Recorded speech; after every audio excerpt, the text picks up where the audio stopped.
देखिए, कुछ चंद चीज़ें हैं जो हम माशरती तौर पर भूल चुके हैं। हम बोलना भूल चुके हैं, हम सुनना भूल चुके हैं, हम सोचना भूल चुके हैं, हम समझना भूल चुके हैं। ये 4 पहलू ज़िंदगी के हम भूल चुके हैं। हम वो कुछ कहते हैं जो कहना नहीं चाहिए, हम वो कुछ सुनते हैं जो सुनना नहीं चाहिए, हम वो कुछ सोचते हैं जो सोचना नहीं चाहिए, हम वो कुछ कर बैठते हैं जो करना नहीं चाहिए।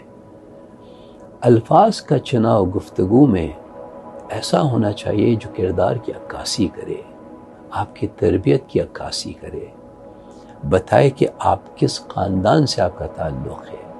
अल्फाज के चुनाव में अगर आपने गड़बड़ कर दी और कोई नाज़ेबा लफ्ज़ इस्तेमाल कर लिया गुफ्तगू में, तो आप अपनी गुफ्तगू को भी गिरा देते हैं उसके दर्जे से। ये बात समझने वाली है, ये बात सोचने वाली है। हम लोगों ने इसका पैरा छोड़ दिया है, इसके कोनों को हमने छोड़ दिया है।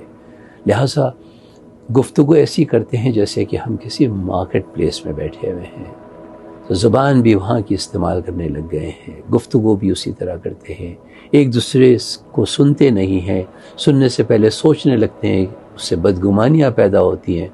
मैं वो सोच रहा हूँ आपके बारे में जो आप मेरे बारे में नहीं सोच रहे हैं, और खामख्वा कि मैं अपने अंदर एक इश्तियाल पैदा कर रहा हूँ, एक नफ़रत अंगेज़ी की फ़िज़ा पैदा कर रहा हूँ अपने अंदर, हालांकि आपने ऐसा कुछ नहीं सोचा है मेरे बारे में। मैं अपने आप से जो गुफ्तगू कर रहा हूँ वो भी नाज़ेबा हो गई है। उसकी वजह ये है, the primary reason for this decline in our attitude is the lack of reading enough.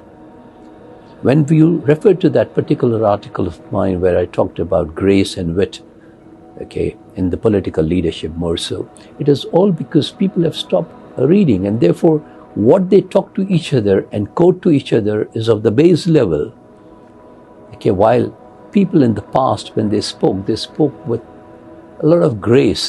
Even the invectives, even, vitriolic language was laced with decency, with graceful words.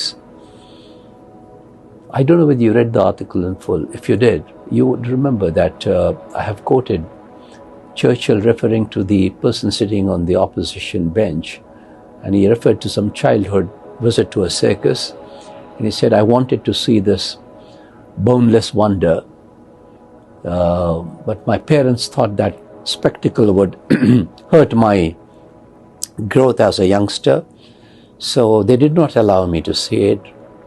But it has taken me 25 years of public life to see the person, to see the boneless wonder sitting right across the floor.